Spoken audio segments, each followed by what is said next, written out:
हरे Krishna. Shrimad Bhagavatam canto 10 chapter 14 श्लोक number 48। अद्यानेन महाव्यालो यशोदानन्दसूनुना हतो वितावयं चस्मात् इति बाला व्रजे जगुः। अद्यानेन महाव्यालो यशोदानन्दसूनुना हतो वितावयं चस्मात् इति बाला व्रजे जगुः। अनुवाद व तात्पर्य। श्रील प्रभुपाद की जय। अनुवाद। ब्रजग्राम में पहुँचते ही बालकों ने गुणगान किया। आज कृष्ण ने एक विशाल सर्प मारकर हम सबों को बचाया है। कुछ बालकों ने कृष्ण को यशोदा नंदन के रूप में, तो कुछ ने नंद महाराज के रूप में रूप का बखान किया। क्योंकि ब्रह्मा जी ने जो है गोप बालकों को भी चुराने का जो उनका क्रिया था, उसमें कृष्ण ने अपने फिर जो साथी हैं उनको योग माया से आवृत कर दिया था उनकी बुद्धि, ताकि उनको ये ना पता चले कि 1 साल बीत गया इस घटना को।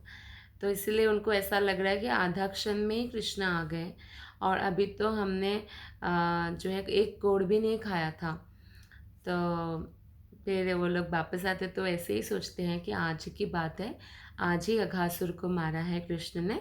तो वो घर आकर जो है कृष्ण का गुणगान करते हैं। घर मतलब वन से वो लोग जब घर आते हैं, इकट्ठे आते हैं, तो पूरा रास्ता गुणगान करते हैं और ब्रजग्राम यानी गांव पहुंचते ही फिर से गुणगान करने लगते हैं और बताते हैं, बच्चे लोग जैसे माता पिता को बताते हैं तो ऐसे बताते हैं कि पता है आज कृष्ण ने एक विशाल सर्प को मार कर गिराया। फिर पूरा स्टोरी सुनाते कि अघासुर कैसे गुफा समझकर हम सब घुस गए थे उसके अंदर, पर वो सांप का मुंह था, हम उसके पेट में चले गए थे। फिर कृष्ण ने आके, उनको लगता है कि वो बेहोश हो गए। एक्चुअली कृष्णा अपने गोप बालकों को जीवित कर देते हैं। और तो कोई कृष्ण के भक्तों को जो गोप बालक है या गोपिकाएँ है, जैसे खासकर जो भक्त है जिनका सेवा करने के लिए कृष्ण भी लालायित रहते हैं, तो ऐसे भक्त को कौन क्या बिगाड़ सकते हैं जब कृष्ण उनके साथ हर समय है। तो गोप बालक और गोपिकाएँ कोई साधारण तो है नहीं, तो वो लोग भगवान कृष्ण के हमेशा गुणगान करते रहते हैं। तो कोई बोलते यशोदा नंदन, तो कोई बोलते नंद नंदन, ऐसे हमेशा गुणगान करते हैं। वास्तव में भगवान कृष्ण ने अघासुर का वध 1 वर्ष पूर्व किया था, क्योंकि वो ब्रह्म की योग शक्ति से मोहित थे। तो सुला दिया था ब्रह्मा जी ने, तो इसलिए उन्होंने सोचा कि भगवान कृष्ण ने अघासुर का वध उसी दिन किया है, ऐसा सोच रहे थे। 49 श्लोका। श्रीराजोवाच ब्रह्मन् परोद्भवे कृष्णे इयं प्रेमा कथं भवेत् यो भूतपूर्वस्तोकेषु सोद्भवेष्वापि कथ्यतम्। तो राजा परीक्षित ने कहा, हे ब्राह्मण, ग्वालों की पत्नियों में एक पराये पुत्र कृष्ण के लिए ऐसा अभूतपूर्व शुद्ध प्रेम किस प्रकार उत्पन्न हुआ। ऐसा प्रेम जिसका अनुभव उन्हें अपने पुत्रों के प्रति भी नहीं उत्पन्न हुआ, कृपया इससे बतलाइए। श्री राजोवाच मतलब ये जो प्रश्न है श्रीमद् भागवतम में, जैसे तो परीक्षित महाराज को सुखदेव गोस्वामी भागवतम सुनाते हैं। तो परीक्षित महाराज राजा के बारे में बात कर रहे हैं।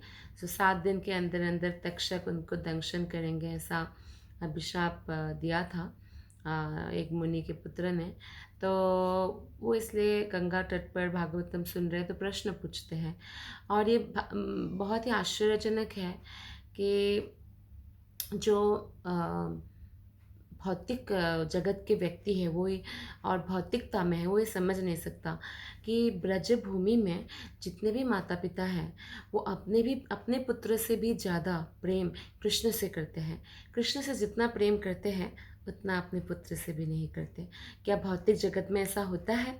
कहा जाता है कि दूसरों का बच्चे अगर रोते हैं, जैसे आप ट्रैवल कर रहे हैं ज़्यादा तो आसपास बहुत बच्चे होते हैं कई बार, या आपके पड़ोसी के बच्चे होते हैं, जब वो लोग रोते हैं तो ऐसा कहा जाता है कि सर में दर्द होता है, लेकिन अपने बच्चे रोते हैं तो दिल में दर्द होता है कि इतना रो रहा है, कितना तकलीफ़ हो रहा है, उसको क्या प्रॉब्लम है, ऐसे बीमारी हो रहा है कुछ, तो अपने बच्चों में काफ़ी दर्द होता है, दुःख होता है। माँ बोलती है ये सारी बीमारी कृष्ण मुझे दे दो, मेरे बच्चे को मत दो।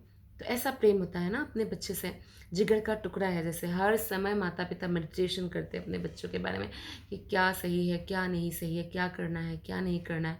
तो parenting is a big actually sacrifice है।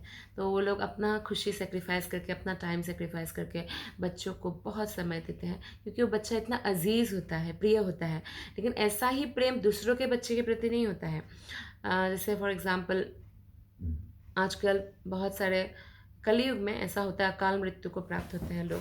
तो कई सारे बचपन में ही बच्चे लोग, जैसे जान पहचान में भी ऐसा होता है कि कोई बहुत दूर के कोई जानने वाले थे तो उनका बच्चा का देहांत हो गया ऐसा। तो हाँ, वो बहुत बुरा हुआ, बस इतना कहते हैं। लेकिन अपने बच्चे के साथ होते हैं तो इतना दुःख होता है, इतना दुःख होता है, इतना दुःख होता है ना? तो ये अटैचमेंट को हम एक्सप्लेन करने के लिए समझ सकते हैं कि कितना अटैचमेंट होता है बच्चों से। हर कोई माता-पिता कितना प्रेम करते हैं बच्चों से, लेकिन ये एक ट्रेंड ही है, जैसे कि हर कोई अपने माता-पिता से भी अधिक अपने बच्चे से प्रेम करते हैं। माता-पिता से प्रेम है, लेकिन जब अपना शादी हो जाता है और खुद का बच्चा होता है, तो खुद का बच्चों में इतना रम जाते हैं कि अपने माता-पिता से भी ज़्यादा अधिक उनको प्रेम हो जाता है, क्योंकि वो ये मेरा अंश है और लाइक दैट। तो लेकिन ब्रजभूमि में ऐसा नहीं है। तो ब्रजभूमि में हर कोई, हर माता-पिता अपने बच्चे से भी ज़्यादा कृष्ण से प्रेम करते हैं। इसीलिए तो वो कृष्ण के इतने प्रिय हैं। तो कृष्ण के धाम जाने के लिए हमें ऐसा बनना है कि खुद के पति से भी ज़्यादा, खुद के माता-पिता से भी ज़्यादा, खुद के बच्चों से भी ज़्यादा हमें कृष्ण से प्रेम करना है। आपको पता है, मृत्यु के समय हम लोग जिसको भी स्मरण करते हैं वही हमारा गति प्राप्त होता है। फॉर एग्ज़ाम्पल, किसी पति ने पत्नी को स्मरण करके मृत्यु प्राप्त हुआ, तो उसको पत्नी का शरीर मिलेगा, मतलब स्त्री का शरीर प्राप्त होगा, है ना? तो कोई बच्चों को स्मरण करके, तो इस तरह से होता है, क्योंकि ऐसा बहुत सारा सर्वे हुआ है, नियर टू डेथ एक्सपीरियंस, मतलब बहुत लोग मरते हैं और वापस आ जाते हैं, ऐसा। तो उनको इंटरव्यू लिया गया, तो उन्होंने बोला कि जब मैं मर रहा था, तो मुझे कई ने बोला कि मेरा गर्लफ्रेंड याद आया, किसी ने बोला मेरा पति याद आया, किसी ने बोला मेरे बच्चे याद आए। तो जिससे हम सबसे अधिक प्रेम करते हैं ना, मृत्यु के समय हमें वो स्मरण आता है। 110% ऐसा होता है। तो इसीलिए आप सोचिए कि बचपन से भक्ति करने की आवश्यकता क्यों नहीं है। बचपन से हम कृष्ण से प्रेम करने का प्रैक्टिस करेंगे सेवा कर करके, तब जाकर तो हमें मृत्यु के समय कृष्ण स्मरण आएंगे। लोग बोलते हैं ना कि मृत्यु के समय जो भगवान का स्मरण करे ये बहुत विरल है। बिल्कुल, शास्त्र कहते हैं ऐसा, क्योंकि ऐसा प्रैक्टिस जीवन भर करना होता है कि हम अपने परिवार परिजनों से भी अधिक प्रेम कृष्ण से करें, जैसे ब्रजवासियाँ करते हैं। गोपिका है, हम इस श्लोक से क्लियर पता चलता है कि अपने पुत्र से ज़्यादा पराया पुत्र, इसमें वर्ड यूज़ किया है कि पराया पुत्र कृष्ण के लिए अभूतपूर्व शुद्ध प्रेम किस प्रकार उत्पन्न हुआ। परीक्षित महाराज जानना चाहते हैं कि ऐसा प्रेम अनुभव तो उन्हें अपने पुत्रों के लिए भी नहीं होता जितना कृष्ण से प्रेम करते हैं। तो ये प्रश्न है। तो हमें ऐसा प्रेम डेवलप करना है, यही प्रैक्टिस है, भक्ति योग है कि हम सबसे अधिक हमारे जीवन में कृष्ण से प्रेम करें, ताकि मृत्यु के समय भी कृष्ण याद आए। जिससे हम प्रेम करते हैं ना, जब कष्ट होता है तो वो याद आते हैं। जैसे अजामिल है, अजामिल के मृत्यु के समय कौन याद आया? उनका छोटा पुत्र। उससे बहुत प्यार करते हैं, दिन रात नारायण नारायण नारायण। तो मृत्यु के समय जब यमदूत को देखा, तीन तीन नारायण नारायण बोलते थे। भगवान के दूत आ गए, विष्णु दूत। तो इस प्रकार, इसलिए अपने पुत्र का नाम या अपने बेटी का नाम जो है कृष्णा और राधा रानी के नाम पे रखना। ऐसा तो बहुत सारा नाम है ना भगवान के, तो कोई भी नाम अगर रखे वो, जैसे मुख्य नाम है कृष्णा, यशोदानंदन, माधव, तो ये सब नाम जो है रखने से क्या होता है, हम बार बार उच्चारण करते हैं ना, भले ही पुत्र के लिए करें लेकिन नामाभास का हमें लाभ मिलता है इससे भी। तो ये प्रश्न है परीक्षित महाराज का, ये 49 श्लोका में। तो आइए देखते हैं 50 श्लोका में सुखदेव गोस्वामी क्या कहते हैं। श्लोक नंबर 50। श्री शुक उवाच सर्वेषामपि भूतानां नृप स्वात्मैव वल्लभः इतारे पत्यवित्ताद्यास्तद्वल्लभतयैव हि। श्रीशुक उवाच सर्वेषामपि भूतानां नृप स्वात्मैव वल्लभः इतरे पत्यवित्ताद्यास्तद्वल्लभतयैव हि। अनुवाद। श्रील सुखदेव गोस्वामी ने कहा, हे राजन, प्रत्येक प्राणी के लिए स्वयं ही सर्वाधिक प्रिय होता है। खुद से ज़्यादा प्रेम कोई किसी से नहीं कर सकता है। सबसे अधिक प्रेम वो खुद से ही करता है।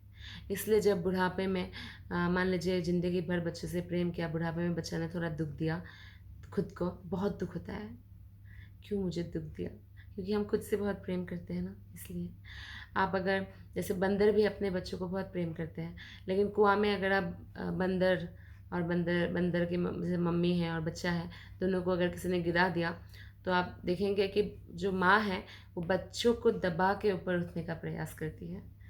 खुद को बहुत प्यार करते हैं, हर कोई सर्वाधिक प्रिय होते हैं। संतान, धन इत्यादि अन्य समस्त वस्तुओं की प्रियता केवल आत्मप्रियता के कारण है, क्योंकि हम खुद से इतना प्रेम करते हैं ना, इसलिए संतान से प्रेम करते हैं, संतान उत्पन्न करते हैं क्योंकि खुद से प्रेम करते हैं, क्योंकि उससे हमें आनंद प्राप्त होता है ना। संतान जब तोतली बोली बोलते हैं तो बहुत अच्छा लगता है। अगर कोई थका हारा भी घर में आता है, संतान का मासूम सा बातें और मासूम सा शक्ल देखकर बहुत अच्छा लगता है। तो इसलिए ये भी आत्मप्रियता के लिए होता है। कोई अगर धन अर्जन करते हैं खुद की संतुष्टि के लिए, है ना, और कोई अगर समाज सेवा भी करते हैं खुद के संतुष्टि के लिए, क्योंकि उनको अच्छा लगता है। बोलते हैं ना, मुझे गरीबों को मदद करके बहुत अच्छा लगता है। आत्मप्रियता, मुझे जो अच्छा लगता है मैं वो करता हूँ। लेकिन भक्ति योग में क्या होता है, कृष्ण को जो अच्छा लगता है हम वो करते हैं। ऐसी भावना कि मुझे जो अच्छा लगे चाहे बुरा लगे, मेरे कृष्ण को अच्छा लगता है ना, बस मुझे वही करना है। गोपिकाएँ कृष्ण को नहीं रोका, मथुरा गए थे कृष्ण, तो क्योंकि कृष्ण को जाना था, कृष्ण को अच्छा लगता है इसलिए। और कृष्ण के लिए प्राण धारण करके वेट कर रही थी कि ठीक है, कृष्ण अपनी मर्जी से जब आएंगे, वो स्वतंत्र है, तब हम कृष्ण से मिलेंगे। इतना प्रेम, भले उनको बहुत कष्ट हो रहा था। राधा रानी क्या करती है, राधा रानी कृष्ण से बहुत प्रेम करती है। जब राधा रानी को बहुत याद आती है ना कृष्ण की, तो वो कृष्ण के पास नहीं जाती कि कृष्ण डिस्टर्ब ना हो जाए। लेकिन जब कृष्ण राधा रानी को याद करते, वो समाज की परवाह नहीं करती, भाग कर जाती है। तो ऐसे भक्त होते हैं। भक्त कृष्ण से इतना प्रेम करते हैं, खुद से भी अधिक प्रेम करते हैं। तो कृष्ण ऐसे भक्तों के लिए क्यों ना लालायित रहे। ऐसे भक्तों की कृष्ण खुद सेवा करते हैं। जैसे पांडव गण का उदाहरण दिया जा सकता है। और उन्हीं पांडव के जो है पौत्र है ये परीक्षित महाराज। तात्पर्य, कभी कभी आधुनिक चिंतक नैतिक आचरण के मनोविज्ञान का अध्ययन करते समय चकरा जाते हैं। जैसा कि यहाँ पर बतलाया गया है कि प्रत्येक जीव आत्मरक्षण के प्रति उन्मुख रहता है, किंतु कभी कभी कोई व्यक्ति अपने स्वार्थ की बलि यथा अन्यों के लाभ के लिए अपना धन देकर, राष्ट्रीय हित के लिए अपना जीवन देकर स्वेच्छा से करता है। ऐसा तथाकथित निस्वार्थ आचरण भौतिक आत्मकेंद्रता तथा आत्मरक्षण के सिद्धांत का विरोधी प्रतीत होता है। किंतु जैसा कि इस श्लोक में बतलाया गया है, जीव अपने समाज, राष्ट्र, परिवार इत्यादि की सेवा इसलिए करता है क्योंकि ये प्रिय वस्तुएं मिथ्या अहंकार की विस्तारित विचारधारा को ही प्रदर्शित करने वाली है। तो इस श्लोक में तो साफ साफ बोला है भागवतम में कि हर व्यक्ति आत्मप्रियता है, खुद से ज़्यादा प्यार किसी से नहीं करते हैं। लेकिन कई बार दिखाया जाता है ना, तो लोग बोल सकते हैं अच्छा देश के लिए तो प्राण दे देते हैं, या अपने परिवार के लिए, या समाज के लिए। तो ये क्या होता है, ये भी शारीरिक लेवल पर ही होता है ना। जैसे आज हम भारत में जन्म लिया तो हमें से बहुत प्रेम है, लेकिन कल अमेरिका में जन्म लेंगे तो अमेरिकन बन जाते हैं हम लोग। तो आज हम इस धर्म में जन्म लिया, इस धर्म धर्म के लिए लड़ाई कर उस धर्म में जन्म लेते हैं तो उस धर्म के लिए करते हैं। तो ये सब शारीरिक वो है, लेवल है। जैसे समाज, राष्ट्र, परिवार, यानी शरीर के लेवल पर ही हम सोच रहे हैं। तो इसलिए विस्तृत इंद्रिय तृप्ति कहा गया कि अपनी इंद्रिय तृप्ति का बलिदान करके दूसरे को इंद्रिय तृप्ति कराना। तो मिथ्या अहंकार का ही विस्तारित रूप है ये। देशभक्त अपने को महान राष्ट्र के महान सेवक के रूप में देखता है, अतएव वो अपने अहंग भाव की तुष्टि के लिए अपना जीवन न्यौछावर कर देता है। वो सोचता है मैं महान देशभक्त हूँ, लेकिन देशभक्त वो एक उनके अहंग भाव है कि मैं महान देशभक्त हूँ। ठीक है, तो वो देश जो है वो भी भौतिक है, तो उसके लिए अपना शरीर न्यौछावर कर देते हैं। तो एक भौतिक उद्देश्य प्राप्ति के लिए न्यौछावर कर देते हैं। लेकिन अर्जुन ने क्या किया, अर्जुन ने भी युद्ध किया, जैसे सेना युद्ध करते हैं, लेकिन अर्जुन ने कृष्ण के लिए किया। तो ये इन दोनों में डिफरेंस है। वही कार्य वही है जो युद्ध करते हैं आर्मी, लेकिन एक आर्मी कृष्ण के लिए कर रहे हैं। भावना का बस फर्क है, एक में कृष्ण भावना है, एक में भौतिक भावना है। तो हमें इसको कृष्ण भावना करना है। भले ही हम आर्मी हैं तो हमें अपना कर्तव्य कृष्ण की प्रसन्नता के लिए पालन करना है। इसी तरह यह सुपरिचित तथ्य है कि मनुष्य अपनी पत्नी तथा अपने संतान को प्रसन्न करने के लिए अपना सर्वस्व अर्पित कर देता है। अपने को अपने परिवार तथा अपनी जाति के निस्वार्थ शुभचिंतक के रूप में देखते हुए मनुष्य को परम अहमन्यता का सुख प्राप्त होता है। तो संतान या पत्नी के लिए जो है अपना पूरा जीवन अर्पित कर देते हैं, उनको प्रसन्न करने के लिए, क्योंकि वो अपना इंद्रिय तृप्ति तो छोड़ा, लेकिन दूसरे व्यक्ति का क्रिया, क्योंकि वो ऐसे अहम भाव है कि मैं ही इनका हर्ता करता हूँ, मैं ही रक्षा करता हूँ। तो इस अहम भाव से, तो इसमें भी भावना का अंतर है। कृष्ण भक्त भी ऐसा करते हैं कि वो भी पत्नी की रक्षा करते हैं, शास्त्र के अनुसार करना चाहिए, उनके शेल्टर में है, बच्चों का करते हैं, भरण पोषण भी करते हैं, लेकिन कृष्ण कॉन्शियस होकर करते हैं, भौतिक भावना में नहीं। अपने को अपने परिवार तथा अपने जाति के निस्वार्थ शुभ चिंतक के रूप में देखते हुए मनुष्य को परम अहमन्यता का सुख प्राप्त होता है कि मैं बड़ा वो हूँ, शुभ चिंतक हूँ, लेकिन बेस्ट शुभ चिंतक कृष्ण है। Krishna is the best well wisher, Krishna is the best enjoyer, only enjoyer actually. Krishna is the controller. तो हमें कृष्ण के हाथ में कंट्रोल देना है, कृष्ण को एंजॉय करवाना है, और कृष्ण ही सबके शुभ चिंतक है, इस बात को नहीं भूलना है। अगर हमारे परिवार का भरण पोषण ऐसा लग रहा है हम कर रहे हैं, लेकिन हम नहीं कर रहे, कृष्ण कर रहे हैं। तो इसीलिए मनुष्य को परम अहमन्यता का सुख प्राप्त होता है। ऐसा विरोधमूलक आचरण भौतिक जीवन के माया मोह का अन्य प्रत्यक्ष प्रमाण है। जौलौकिक आत्मा के निपट अज्ञान की अभिव्यक्ति के अतिरिक्त कुछ नहीं है। तो ये भी एक अज्ञान है कि हम भौतिक विचार, भौतिक स्टेट पर ही सब कुछ सोचते हैं। तो एक्चुअली हमें कृष्ण के लिए, कृष्ण कॉन्शियस होकर सोचना चाहिए। ज्ञान चक्षुषः, यानी ज्ञान, यानी जो शास्त्र में जो दिया गया है उस नज़र से हमें देखने का प्रयत्न करना चाहिए। श्लोक नंबर 51। तद्राजेन्द्र यथा स्नेह स्वस्वकात्मानि देहिनां न तथा ममतालम्बी पुत्रवित्ता गृहादिषु। अतएव इसीलिए हे राजाओं में श्रेष्ठ देहधारी जीव आत्मकेंद्रित होता है। वह संतान, धन तथा घर इत्यादि वस्तुओं की अपेक्षा अपने शरीर तथा अपनी ओर अधिक आसक्त होता है। तो ये भागवत की बात है, परम सत्य है। तो परीक्षित महाराज को इसमें सुखदेव गोस्वामी राजाओं में श्रेष्ठ कहकर संबोधित करते हैं और कहते हैं कि जो देहधारी जीव होते हैं ना, वो आत्मकेंद्रिक ही होते हैं। तो उनको खुद से बहुत प्रेम होता है। और आप देखते हैं कि कलयुग जितना बढ़ता जा रहा है, उतना ही व्यक्ति सेल्फ सेंटर्ड हो गया है। ह्यूमैनिटी लगभग ना के बराबर हो गया है, क्योंकि हर व्यक्ति एक्चुअली आत्मकेंद्रित होता है। और संतान से भी अधिक अगर कोई किसी से प्यार करता है, वो एक्चुअली खुद से करता है। धन या घर इत्यादि वस्तुओं की अपेक्षा अपने शरीर और अपनी ओर अधिक आसक्त होता है। तात्पर्य, अब सारे विश्व में यह प्रचलन हो गया है कि यदि माता को किसी संतान को जन्म देने में असुविधा होती है तो क्या करती है माता? गर्भ के भीतर ही उसी संतान को मार डालती है। यहाँ तक कि अगर उनको लगता है कि बहुत सारी जैसे बेटियाँ हो गई तो बेटा चाहिए, तो अगर भ्रूण पता चल गया तो पेट में ही बच्चे को मार डालती है। उन पर प्रेशर भी होता है कई बार पति का या बड़ों का, तो ये ब्रह्म हत्या से भी बड़ा पाप है भ्रूण हत्या, क्योंकि बच्चा असहाय अवस्था में होता है तो माता मार डालती है बच्चे को। जैसे अब्रॉड में तो भ्रूण डिटेक्शन कर भी देते, बता देते हैं प्रेगनेंसी के दौरान कि बेटा है कि बेटी है, क्योंकि कई उन लोग ऐसे लड़का चाहिए लड़की चाहिए करके ऐसा नहीं होते, बहुत कंसर्न। लेकिन भारत में होते हैं कई लोग ऐसे।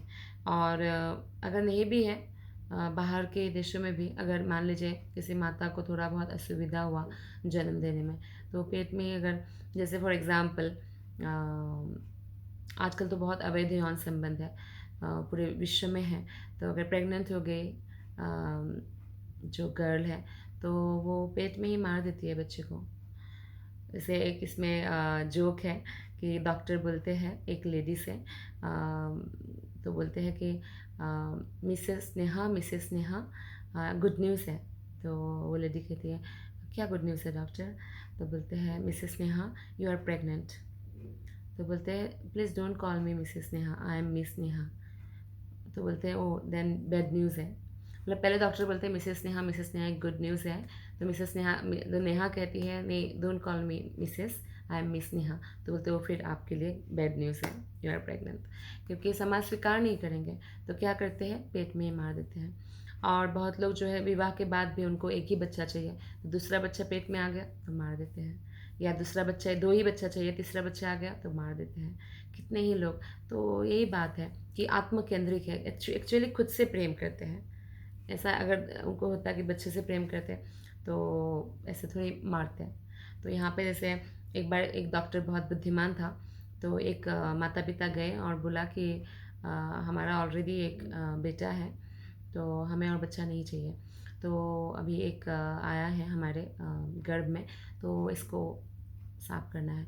तो डॉक्टर बोलते हैं कि अच्छा ठीक है, तो फिर आप गर्भ का बच्चा तो बहुत छोटा है उसको क्यों मार रहे हो? ये बड़े वाले को मैं मार देता हूँ। तो माता कहती है आप कैसी बातें कर रहे हैं, ये बच्चा का आप कैसे मार सकते हैं, पेट वाले को मार दीजिए, लाइक दैट। तो डॉक्टर बोलते हैं कि दोनों ही बच्चा आप ही के हैं, लेकिन पेट में जो है क्योंकि वो बोल नहीं सकता, आपका अटैचमेंट डेवलप नहीं हुआ है, तो आप बोल रहे हो उसको मार दीजिए।